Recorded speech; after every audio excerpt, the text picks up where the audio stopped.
L'invité de Paris Direct aujourd'hui, c'est vous, Marie-Cécile Zinsou, bonjour. Bonjour. Merci d'être là. Vous êtes franco-béninoise, présidente de la fondation qui porte votre nom et qui a ouvert ses portes il y a une quinzaine d'années à Cotonou, au Bénin, qui a accueilli depuis son ouverture à peu près 5 millions de personnes. Vous avez une histoire particulière, Marie-Cécile Zinsou. Vous êtes née ici en France, dans une famille en exil.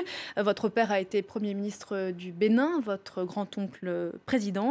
Vous avez découvert toute seule le pays de votre famille. Vous aviez 19 ans et vous avez décidé assez vite d'ouvrir une fondation d'art. Pourquoi ? Il m'a semblé très important d'avoir un accès à la création contemporaine en Afrique. C'est-à-dire qu'on a des créateurs sur tout le continent qui sont exceptionnels. On les voit à New York, à Londres, à Tokyo. On les célèbre à Paris, on les célèbre voilà, dans le monde entier. Et le seul endroit où on n'avait pas accès à la création contemporaine, c'était sur le continent africain.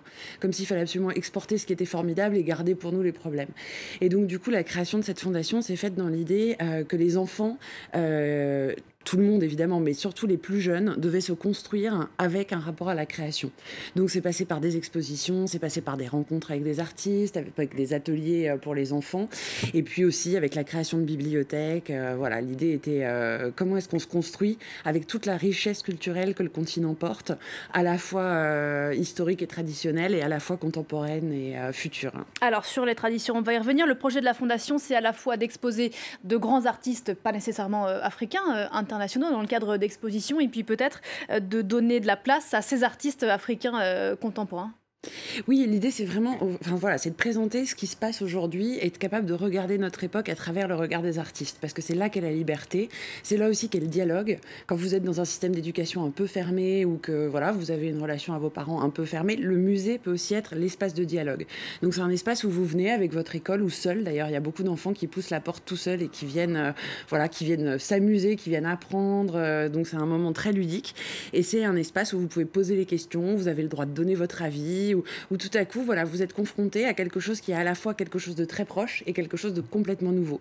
Donc, quand vous êtes un petit de 8 ans, tout à coup, vous voyez une photo de Romuald Azoumé. Romuald Azoumé, il est de Porto Novo. Vous pouvez être de Porto Novo, de Cotonou, d'Abomey ou même plus loin, de Lomé ou de Ouaga. Et tout à coup, vous voyez quelque chose qui fait partie de votre quotidien et en même temps qui vous retourne la tête parce que c'est un nouveau regard sur, voilà, sur ce que vous vivez. Et donc, ça, c'est très important dans la construction intellectuelle des tout petits. Alors, votre travail porte effectivement, vous travaillez beaucoup avec les plus jeunes. Dans ce contexte, vous êtes assez inquiète de ces dernières mesures prises par le gouvernement béninois qui visent à restreindre l'accès à Internet en augmentant les tarifs de connexion. On se retrouve dans une situation aujourd'hui qui est absurde, c'est-à-dire qu'on est dans un continent qui est probablement un des plus rapides du monde en termes de croissance, d'évolution, de changement. On a toute une jeunesse voilà, qui fait les choses, qui se bouge, qui se prend en main. Et tout à coup, on nous dit, attention, on va vous taxer Internet parce que vous en avez des usages ludiques. Mais on a envie de dire, mais qu'est-ce qu'on a fait ? Qu'est-ce que vous voulez faire ? Est-ce que vous voulez tout bloquer ? Des usages ludiques, c'est absurde. Aujourd'hui, on a une capacité de diffusion. J'ai parlé comme mon secteur culturel, mais sur la culture, on a une capacité de diffusion qui est exceptionnelle avec Facebook ou avec Twitter. On peut partager plein de choses. Il suffit qu'on ait une exposition et on peut partager tout le travail des artistes, on peut partager des œuvres qui sont un peu plus loin, ailleurs, les archives. On se retrouve avec toute une jeune génération qui a créé des projets sur Internet qui inspire aussi voilà, tous les autres jeunes. Donc on se retrouve, nous, avec un média comme Irawo, qui est un nouveau média béninois qui existe grâce à une jeune femme de 18 ans qui a lancé ça, Mylène Flika. Et elle inspire des tonnes de jeunes gens. Il y a des milliers et des milliers, des centaines de milliers aujourd'hui d'utilisateurs de son site.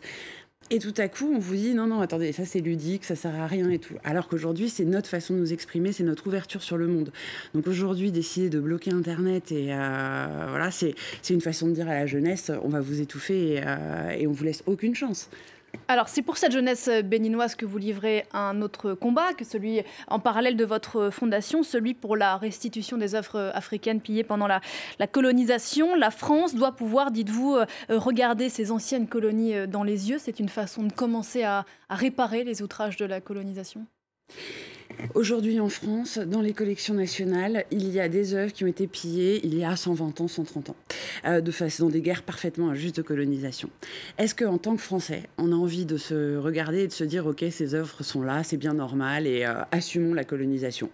Ou est-ce qu'on peut se dire à un moment « Ok, on a le droit de regarder notre histoire et de se dire qu'à certains moments, on a été formidable, à certains moments, on a fait des erreurs. Et ces erreurs, si on a la capacité de les réparer, eh ben, allons-y, réparons-les ».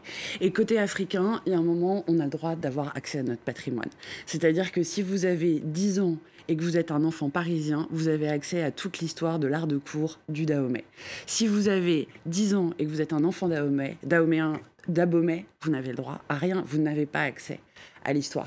Vous d'ailleurs, vous dites avoir découvert les trésors de votre pays en visitant effectivement ces musées à Paris et avoir compris en allant au Bénin que les gens de votre âge ou plus vieux d'ailleurs ne pouvaient pas, eux ne les avaient jamais vus. Alors à l'échelle de l'Afrique, le sujet est extrêmement vaste. Dans le cas du Bénin plus particulièrement, on parle de quelques dizaines d'œuvres. On en voit certaines derrière vous qui sont exposées au musée du Quai Branly à Paris, le musée dit des arts premiers. Les plus emblématiques, ce sont donc ces trésors royaux d'Abomey. Ce ne sont pas les seuls à avoir été pillés à la fin du 19e siècle. Pourquoi est-ce que celles-ci sont particulièrement importantes? Pourquoi celle-ci, cette sculpture par exemple, a beaucoup de valeur? Alors cette sculpture en l'occurrence, c'est la représentation du dernier grand roi résistant à la colonisation, le roi Béhanzin, qui a été roi du Dahomey et qui a été exilé par la France après vers la Martinique. Ces objets, c'est des objets qui racontent notre fierté, qui racontent notre histoire. Ils ont été pris à un moment dans l'idée de faire du Dahomey la France, et à ce moment-là, de nous mettre en rupture avec notre histoire. Le Dahomey étant le nom du Bénin. Le nom du Bénin. Notre problème aujourd'hui, c'est de se dire, voilà, on a eu une toute petite période de colonisation finalement. C'est une 60aine d'années, c'est rien. Et pourtant, cette période-là a balayé notre histoire et a retiré notre fierté. Et donc, à un moment, il faut récupérer, il faut reconnecter avec notre histoire. On est au Bénin, on est les héritiers d'une tradition et de plusieurs traditions, parce que nous sommes héritiers de plusieurs royaumes, nous sommes héritiers de traditions extrêmement riches.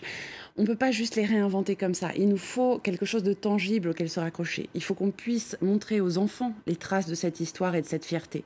Ces objets-là, ça dit tout notre patrimoine, ça dit notre civilisation, ça dit nos croyances, ça dit notre façon de gérer le pouvoir. C'est essentiel pour se construire.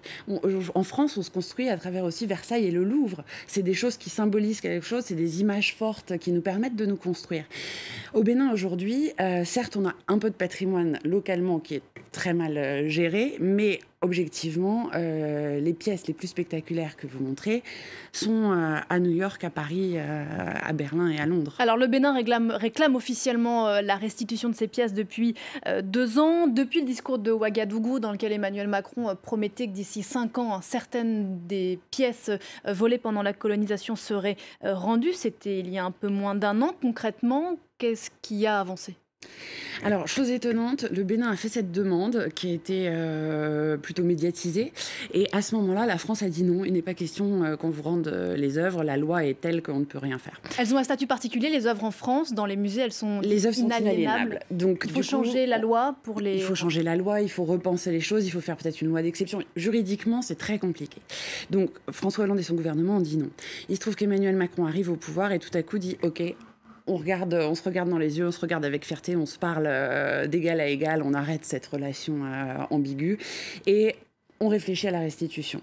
Et là, bizarrement, le Bénin ne fait pas grand-chose. Et donc là, on se retrouve en ce moment dans une situation un peu bizarre où le Bénin ne dit plus rien, n'avance pas depuis le discours de Ouagadougou. Et en même temps, la France a mis en place une mission qui va rendre ses conclusions en novembre, qui est gérée par 2 personnes exceptionnelles, une européenne, Bénédicte Savoy, et un africain, Felwine Sarr, 2 universitaires tout à fait exceptionnels qui vont rendre leurs conclusions. Donc, on verra ce qui se passe en novembre. Que vont-ils proposer? Qu'est-ce que le président de la République va accepter? Comment est-ce que le Bénin va renouer le dialogue sur ces questions?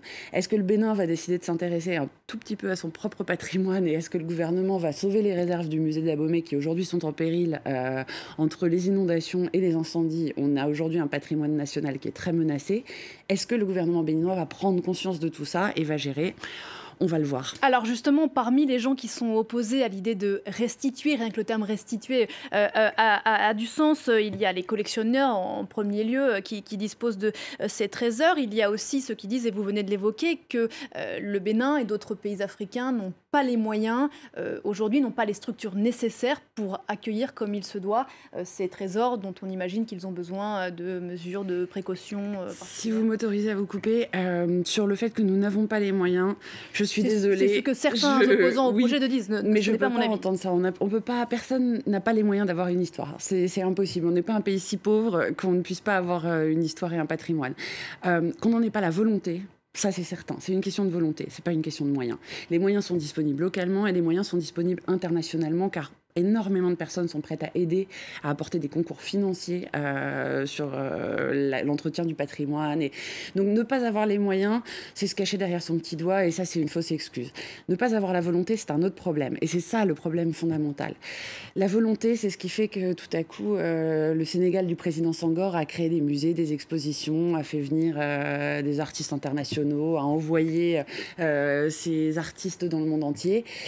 Ne pas avoir de volonté, c'est avoir... Vous trouvez ça méprisant de dire que les pays africains n'ont pas...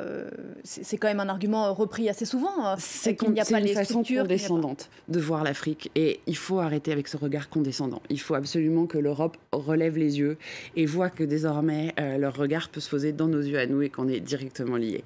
À titre plus personnel, vous qui avez grandi loin du Bénin, qui avez découvert ce pays à une vingtaine d'années, est-ce qu'avoir choisi ce combat-là, c'était une façon pour vous aussi de renouer peut-être ou de rattraper le temps perdu ?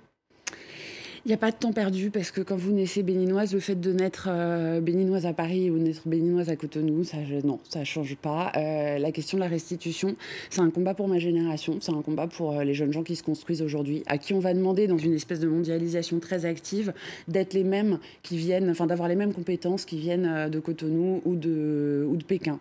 Il se trouve que dans un cas, ils auront eu beaucoup d'opportunités pour se construire et dans l'autre cas, ils vont avoir eu très peu de choses. Si vous n'avez pas de livre pour vous construire, si vous n'avez pas de musée, si vous n'avez pas de théâtre, tout à coup, vous avez du mal à appréhender le monde tel qu'il est. Donc aujourd'hui, il s'agit vraiment d'un combat pour avoir accès à son histoire, avoir accès à sa culture. La culture est un droit. Au Bénin, c'est un luxe.